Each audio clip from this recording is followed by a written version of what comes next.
Greetings and welcome back to room 303. We are now again back in our 1010 class speaking about Plato's Apology. And I want to make a couple of quick comments before we pick up back with our reading study of Apology. We are in a 1010 class, which is a composition course, and that is to say we are studying rhetorical approaches. That's a word I would recommend that you put right now in your notes. In many ways, we think about the power of rhetoric in the Western tradition through the great Socrates and, of course, Plato. Now, what do we mean by rhetoric? In other words, the different ways language can be used to persuade or to convict. Okay? And in many ways, in the Western tradition, we kind of kickstart this entire study with what we will call the Socratic method. The Socratic method. Now, we're only about a third into Apology, and we're already being introduced to something about the Socratic method. That's our I word, irony. Note Socrates, I'm an old man, I'm not a very good speaker, and then he speaks. I'm not really good with language, and then on and on and on. It's like he's going to kill him with language. He's going to keep hitting him over the head with language. I'm not really good at arguing like Miletus and the rest of those cats are, but I'll do my best. See, irony. Okay? Also a part of the Socratic method.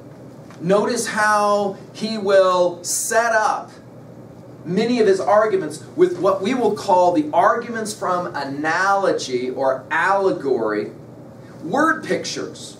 Word pictures. And so I want you to be paying attention to that as well. Again, just to remind, we're using Apology to help us study, prepare to study Plato's Republic, the greatest of his dialogues, so that we ourselves can then improve in our own compositional work as we are trying to manipulate ideas for persuasive intent. Okay? Now let's go to the next step of the Socratic method, and we're about to see it, and that's why I'm pointing it out to you now. And that is the use of questions. You definitely want to write this down. Socrates is in many ways the inventor of this idea. What I like to call the intentional question. What do I mean by that? He asks a question, knowing full well he's going to ask another question. Okay? Many people who dislike philosophy for its absence of answers. They don't like this. Okay? They like to be able to have an answer. Okay? And what Socrates will do is he'll ask a question, and then somebody will give him an answer, and then he'll gun down that answer with another question, leading to another kind of answer that then he will gun down, leaving at the end of the dialogue some kind of affirmation or comment or statement. As we've already said, the most famous of Socrates is, the unexamined life is not worth living, from this dialogue. But note how then the Socratic method begins to join together these two approaches. Socrates will say, I am the wisest man because I say I'm not wise. I know more than everybody else because I admit I don't know anything. Okay? People who call themselves smart or wise, he says, are in fact the opposite of that because they don't understand what they don't know. And I think that's a key insight to the Socratic method. He's very interested in asking his students, not focusing on what you know, because focusing on what you know can lead to Aristotelian hubris. I know more than you know. For example, right now, you could go out of this room and walk up to just about anybody in this building and say, what are your thoughts about the way that Socratic method works in Plato's Apology? And they would look at you like, what are you talking, right? You know something they don't know, which could easily lead you to kind of start to get this big egoic head, intellectually speaking, I know more than you know. Socrates realizes the potential trap of this, and so he goes on the other side. I'm more interested in what you don't know. Are you willing to admit what you don't know? Okay? And are you willing to see that as a really valuable first step towards true knowledge, what he will call wisdom? Now, we're going to see this questioning that he likes to play this game. Right now, let's go to the dialogue now. We are back on our site, on our text at Sacred Text, and we're reading now the Jowett translation of Apology, and we're going to hear now Socrates begin to ask these questions back at, hey, we understand after a few more lines why they jacked this old man. Because he has a great propensity to just totally torque you off. And the way he torques you off is by asking you a question where he knows that you know the answer, but you don't want to give the answer because you're already seeing the end of the choo-choo train is coming, and it's going to be a majorly nasty aluminum bat right in your face. So Miletus, watch this. Miletus doesn't want to answer these questions of Socrates, but he kind of has to, but he already realizes he's being made to look the fool. Let's let our reader demonstrate for us. We're back at it again. Here we go. There is another thing. Young men of the richer classes, who have not much to do, come about me of their own accord. They like to hear the pretenders examined, and they often imitate me and proceed to examine others. There are plenty of persons, as they quickly discover, who think that they know something, but really know little or nothing. And then those who are examined by them, instead of being angry with themselves, are angry with me. This confounded Socrates, they say, this villainous misleader of youth. And then if somebody asks them, why, what evil does he practice or teach? They do not know and cannot tell. But in order that they may not appear to be at a loss, they repeat the ready-made charges which are used against all philosophers about teaching things up in the clouds and under the earth, and having no gods, and making the worse appear the better cause. For they do not like to confess that their pretense of knowledge has been detected, which is the truth. And as they are numerous and ambitious and energetic, and are drawn up in battle array and have persuasive tongues, they have filled your ears with their loud and inveterate calumnies. And this is the reason why my three accusers, Miletus, Anytus, and Lycon, have set upon me. Miletus, who has a quarrel with me on behalf of the poets, and... By the way, I just want to point out what you just read. Did you see that dressed up in battle garb? Now, there's going to be a lot made about this. Socrates, in many ways, will lead Plato to reinvent, I'd write this down, to reinvent the idea of the epic hero as not somebody like Achilles who fights with a sword, but rather fights against ideas with language. This is a pivotal moment in Western thought, and in many ways, some philosophers argue, we are seeing the birth of Western thought right now. The new mythic hero Plato is inventing in many ways right now in this dialogue. He will, Socrates, step up now and fight the way Achilles and Hector will fight. So as you listen to this exchange in your mind's eye, imagine that what you're seeing is intellectual fighting, not unlike Achilles and Hector at the walls of Troy. Very similar kind of fighting, only there it was physical. Now it's going to be linguistic. Watch the way Socrates' method works on Miletus. Anytus on behalf of the craftsmen and politicians, Lycon on behalf of the rhetoricians. And as I said at the beginning, I cannot expect to get rid of such a mass of calumny all in a moment. And this, O men of Athens, is the truth, and the whole truth. I have concealed nothing. I have dissembled nothing. And yet I know that my plainness of speech makes them hate me. And what is their hatred but a proof that I am speaking the truth? Hence has arisen the prejudice against me, and this is the reason of it, as you will find out either in this or in any future inquiry. I have said enough in my defense against the first class of my accusers. I turn to the second class. They are headed by Miletus, that good man and true lover of his country, as he calls himself. Against these too I must try to make a defense. Let their affidavit be read. It contains something of this kind. It says that Socrates is a doer of evil, who corrupts the youth, and who does not believe in the gods of the state, but has other new divinities of his own.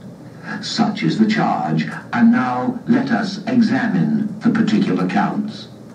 He says that I am a doer of evil and corrupt the youth. But I say, O men of Athens, that Miletus is a doer of evil, in that he pretends to be in earnest when he is only in jest, and is so eager to bring men to trial from a pretended zeal and interest about matters in which he really never had the smallest interest. And the truth of this I will endeavor to prove to you. Come hither, Miletus, and let me ask a question of you. You think a great deal about the improvement of youth? Yes, I do. Tell the judges, then, who is their improver? For you must know, as you have taken the pains to discover their corrupter, and are citing and accusing me before them. Speak, then, and tell the judges who their improver is. Observe, Miletus, that you are silent and have nothing to say.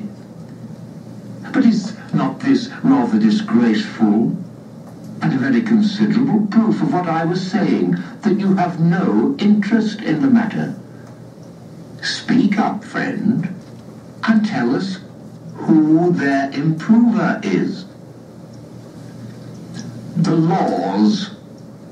But that, my good sir, is not my meaning.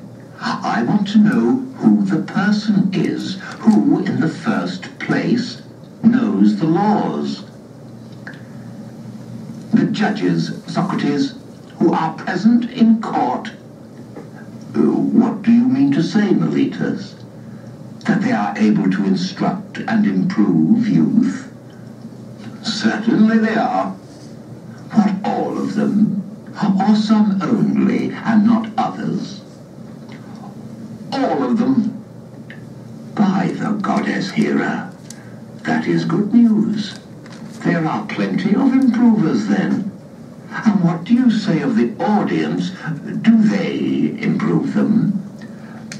Yes, they do. And the senators? Yes, the senators improve them. But perhaps the members of the assembly corrupt them, or do they improve them? They improve them.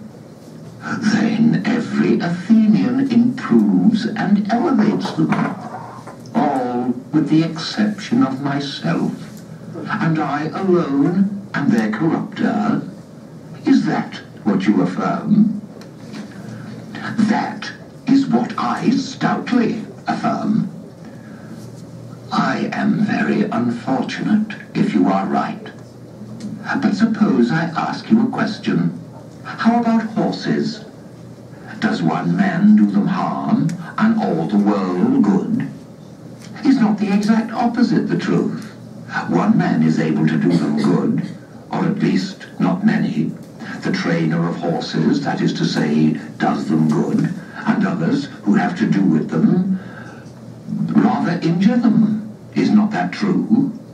Miletus, is that not true of horses, or of any other animals? Most assuredly it is, whether you and Anytus say yes or no.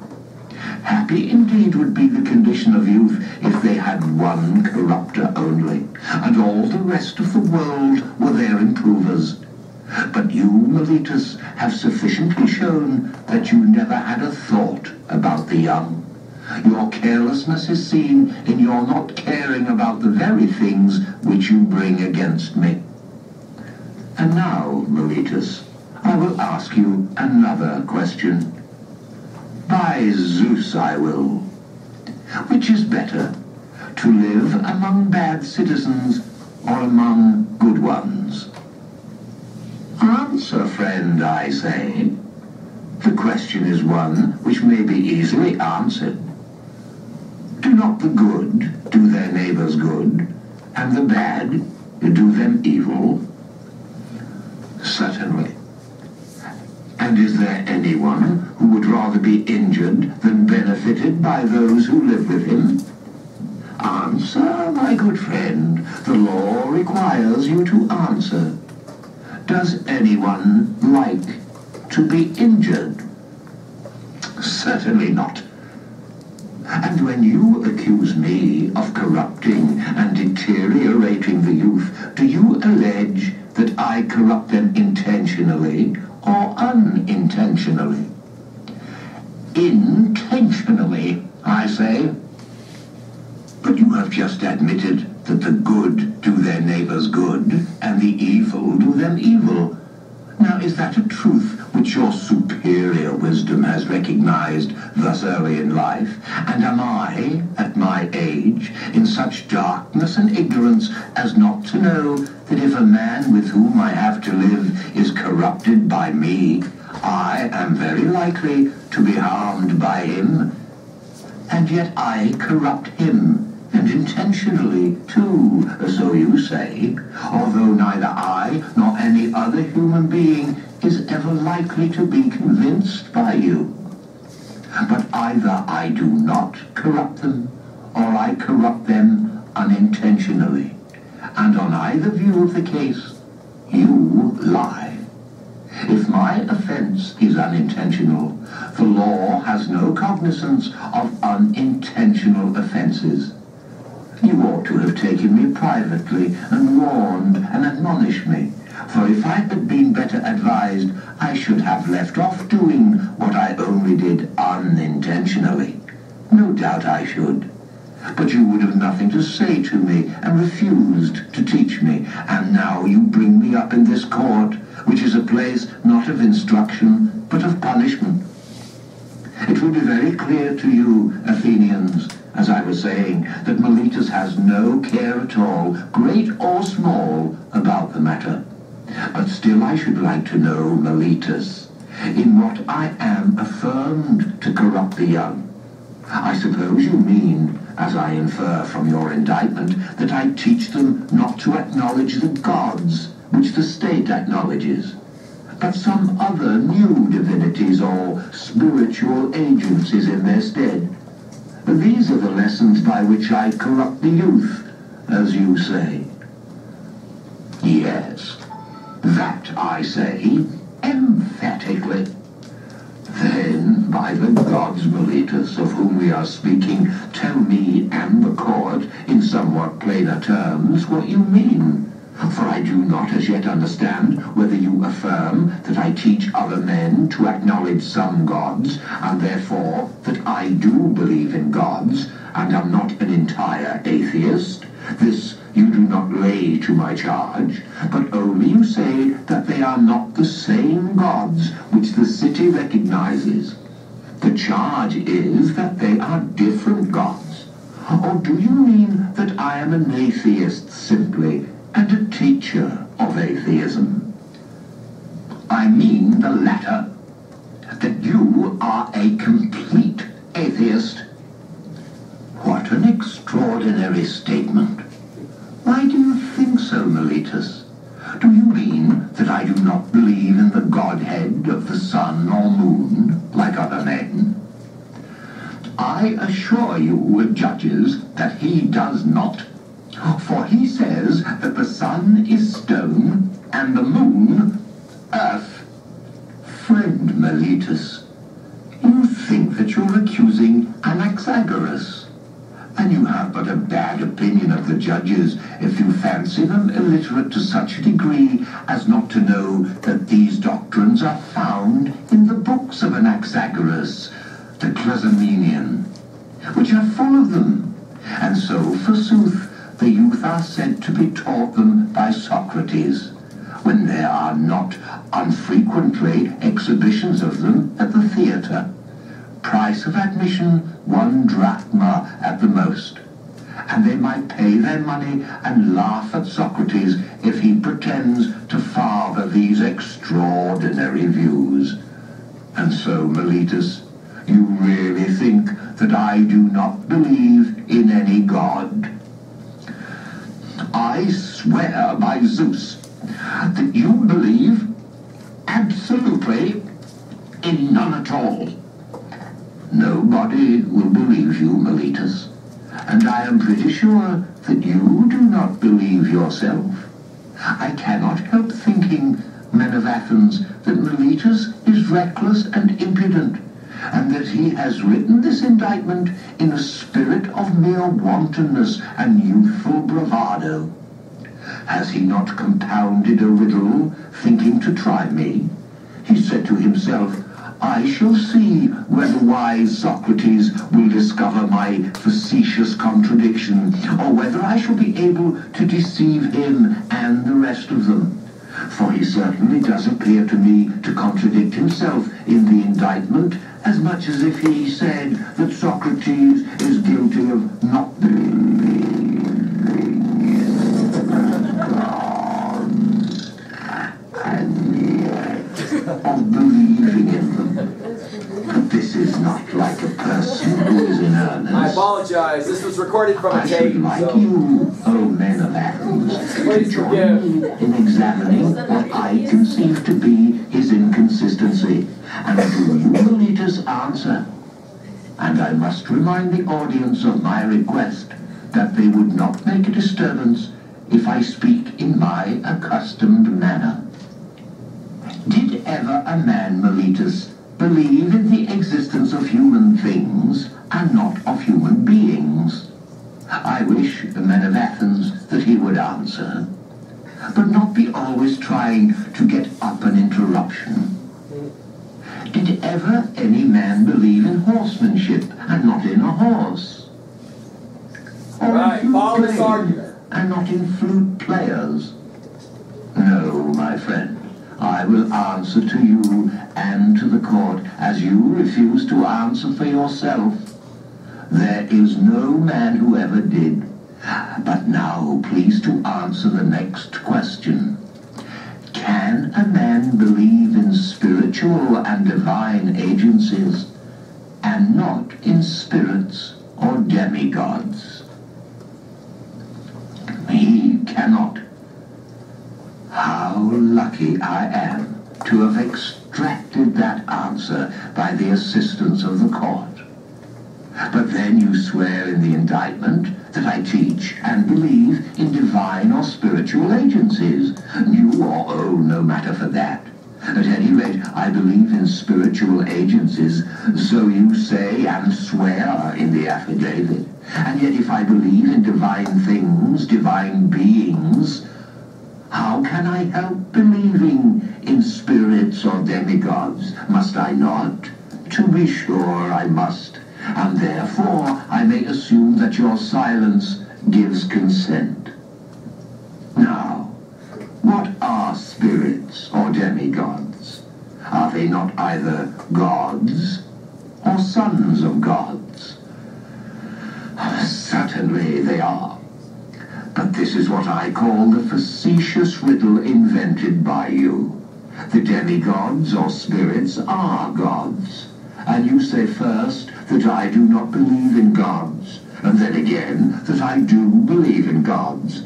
That is, if I believe in demigods. For if the demigods are the illegitimate sons of gods, whether by the nymphs or by any other mothers of whom they are said to be the sons, what human being will ever believe that there are no gods if they are the sons of gods? You might as well affirm the existence of mules and deny that of horses and asses. Such nonsense, Miletus, could only have been intended by you to make trial of me. You have put this into the indictment because you had nothing real of which to accuse me. But no one who has a particle of understanding will ever be convinced by you that the same men can believe in divine and superhuman things and yet not believe that there are gods and demigods and heroes. I have said enough in answer to the charge of Miletus. Any elaborate defense is unnecessary. But I know only too well how many are the enmities which I have incurred, and this is what will be my destruction if I am destroyed. Not Miletus, nor yet Anytus, but the envy and detraction of the world, which has been the death of many good men. and will probably be the death of many more. There is no danger of my being the last of them. Someone will say, and are you not ashamed, Socrates, of a course of life which is likely to bring you to an untimely end? To him I may fairly answer, there you are mistaken. A man who is good for anything ought not to calculate the chance of living or dying. He ought only to consider whether in doing anything he is doing right or wrong, acting the part of a good man or of a bad. Whereas, upon your view, the heroes who fell at Troy were not good for much, and the sons of Thetis, above all, who altogether despised danger in comparison with disgrace, and when he was so eager to slay Hector, his goddess mother said to him that if he avenged his companion Patroclus and slew Hector, he would die himself. Fate, she said, in these or the like words, waits for you next after Hector. He, receiving this warning, utterly despised danger and death, and instead of fearing them, feared rather to live in dishonor, and not to avenge his friend. Let me die forthwith, he replies, and be avenged of my enemy, rather than abide here by the beaked ships, a laughing-stock and a burden of the earth. Had Achilles any thought of death and danger? For wherever a man's place is, whether the place which he has chosen or that in which he has been placed by a commander, there he ought to remain in the hour of danger. He should not think of death or of anything but of disgrace. And this, O men of Athens, is a true saying. Strange indeed would be my conduct, O men of Athens, if I, who, when I was ordered by the generals whom you chose to command me at Potidea, and Amphipolis and Delium, remained where they placed me like any other man facing death, if now when, as I conceive and imagine, God orders me to fulfill the philosopher's mission of searching into myself and other men, I were to desert my post through fear of death or any other fear, that would indeed be strange, and I might justly be arraigned in court for denying the existence of the gods.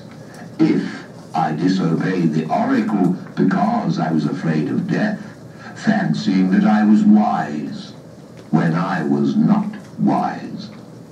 For the fear of death is indeed the pretense of wisdom, and not real wisdom, being a pretense of knowing the unknown, and no one knows whether death, which men in their fear apprehend to be the greatest evil, may not be the greatest good. Is not this ignorance of a disgraceful sort? The ignorance which is the conceit that a man knows what he does not know. And in this respect, only I believe myself to differ from men in general, and may perhaps claim to be wiser than they are, that whereas I know but little of the world below, I do not suppose that I know. That's a key. But I do know that injustice and disobedience to a better, whether God or man, is evil and dishonorable, and I will never fear or avoid a possible good rather than a certain evil. And therefore, if you let me go now, and are not convinced by Anytus, who said that since I had been prosecuted, I must be put to death, or if not, that I ought never to have been prosecuted at all, and that if I escape now, your sons will be all utterly ruined by listening to my words. If you say to me, Socrates, this time we will not mind Anytus, and you shall be let off, but upon one condition, that you are not to inquire and speculate in this way anymore, and that if you are caught doing so again, you shall die. If this was the condition on which you let me go, I should reply, men of Athens, I honor and love you, but I shall obey God rather than you. And while I have life and strength, I shall never cease from the practice and teaching of philosophy, exhorting anyone whom I meet, and saying to him after my manner, you, my friend, the citizen of the great and mighty and wise city of Athens, are you not ashamed of heaping up the greatest amount of money and honor and reputation, and caring so little about wisdom and truth and the greatest improvement of the soul, which you never regard or heed at all? And if the person with whom I'm arguing says, yes, but I do care, then I do not leave him or let him go at once, but I proceed to interrogate and examine and cross-examine him, and if I think that he has no virtue in him, but only says that he has, I reproach him with undervaluing the greater and overvaluing the less. And I shall repeat the same words to everyone whom I meet, young and old, citizen and alien, but especially to the citizens, inasmuch as they are my brethren. For know that this is the command of God, and I believe that no greater good has ever happened in the state than my service to the God. For I do nothing but go about persuading you all, old and young alike, not to take thought for your persons or your properties, but first and chiefly to care about the great improvement of the soul. There it is. I tell you that virtue is not given by money, but that from virtue comes money, and every other good of man, public as well as private. This is my teaching, and if this is the doctrine which corrupts the youth, I am a mischievous person. But if anyone says that this is not my teaching, he is speaking an untruth. Wherefore, O men of Athens, I say to you, do as Anytus bids, or not as Anytus bids, and either acquit me or not. But whichever you do, understand that I shall never alter my ways, not even if I have to die many times. Okay, we'll stop there as we finish up. You can kind of see Plato's project then is to make into Socrates this great model of the heroic warrior who is going to fight even though he knows he's going to die. It sounds to some degree like a Hector, doesn't it? Thank you.